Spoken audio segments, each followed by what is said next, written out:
लेकिन बात मध्य प्रदेश की हो रही है। बहुत बड़ा फैसला लिया गया है। राजनीतिक दिग्गज ही नहीं, खुद बीजेपी के कई नेता भी हैरान हैं। कैलाश विजयवर्गीय ने लगातार दूसरे दिन अपनी हैरानी जताई। इंदौर 1 सीट से टिकट मिलने के तुरंत बाद कैलाश विजयवर्गीय ने कहा था कि अपने नाम के ऐलान होने पर वो हैरान हैं। तो अब उन्होंने खुलकर ये कबूल किया कि वो चुनाव नहीं लड़ना चाहते थे। कैलाश विजयवर्गीय का कहना यह है कि उन्हें अब भी यकीन नहीं हो रहा है कि पार्टी नेतृत्व ने उन्हें विधानसभा चुनाव के लिए मैदान में उतरने को कहा है। विजयवर्गीय के मुताबिक अब वो दूसरों को चुनाव लड़ाने की तैयारी कर रहे थे, खुद चुनाव लड़ने की नहीं। इसलिए कि मेरी लड़ने की इच्छा ही नहीं, 1% भी इच्छा नहीं। एक माइंडसेट होता है ना लड़ने का। अपने को तो जाना भाषण, अब बड़े नेता हो गए, अब हाथ जोड़ने का जाएंगे तो भाषण देना और निकल जाना, भाषण देना और निकल जाना, ये सोचा था हमने। तो हमने तो प्लान यही बनाया था कि रोज 8 सभा करनी है, 5 हेलीकॉप्टर से और 3 कार से। इस प्रकार रोज 8 सभा करनी है इस पूरे चुनाव में, और ऐसा प्लान भी बन गया था। पर आप जो सोचते वो होता क्या, भगवान की जो इच्छा होती है वही होता है। तो भगवान की ऐसी इच्छा थी कि मैं चुनाव लड़ूं, एक बार फिर से जनता के बीच में जाऊं। तो ईश्वर की इच्छा थी, तो मैं एक बार फिर से उम्मीदवार। मुझे अभी भी विश्वास नहीं हो रहा है कि मैं उम्मीदवार हूँ। सच कह रहा हूँ मैं। मेरे को लग ही नहीं रहा है कि मुझे टिकट मिल गया और मैं उम्मीदवार बन गया। पर अब बोले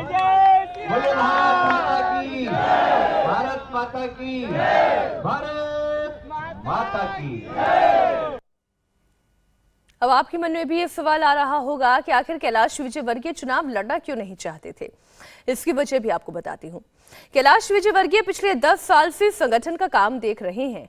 वो अब दूसरे राज्यों में पार्टी की रणनीति भी तैयार करते हैं, दूसरों को चुनाव लड़वाते हैं। ऐसे में उनके लिए खुद चुनाव लड़ना उन्हें शायद मुश्किल लग रहा है।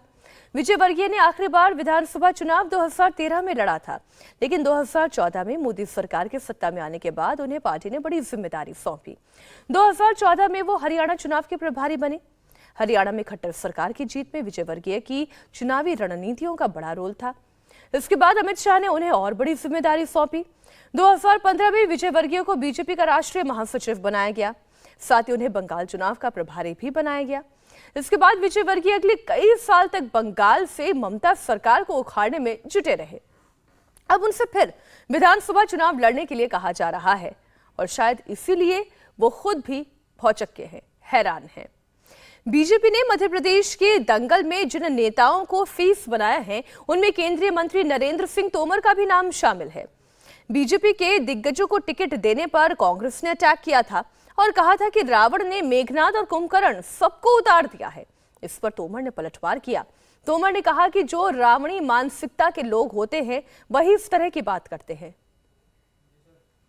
केंद्रीय मंत्री हो, सांसद हो या अन्य पद पर हो, पहले वो भारतीय जनता पार्टी का कार्यकर्ता है। भारतीय जनता पार्टी की केंद्रीय चुनाव समिति ने अगर निर्णय किया कि अमुक अमुक कार्यकर्ता चुनाव लड़ेंगे, तो जब निर्णय हुआ है तो सबने लड़ना चाहिए और सब लड़ रहे हैं। इसमें कांग्रेस को क्या आपत्ति होनी चाहिए। मैं ये कहता हूँ कि कुल मिला के कांग्रेस भयभीत है मोदी जी की लोकप्रियता से, और इसलिए उसके पास कोई मुद्दा नहीं है, इसलिए फालतू बातें करके अपना काम चला रही है। मैं समझता हूँ कि कुल मिला के जो रावड़ी मानसिकता के लोग होते हैं वो और किसी की तुलना कर ही नहीं सकते।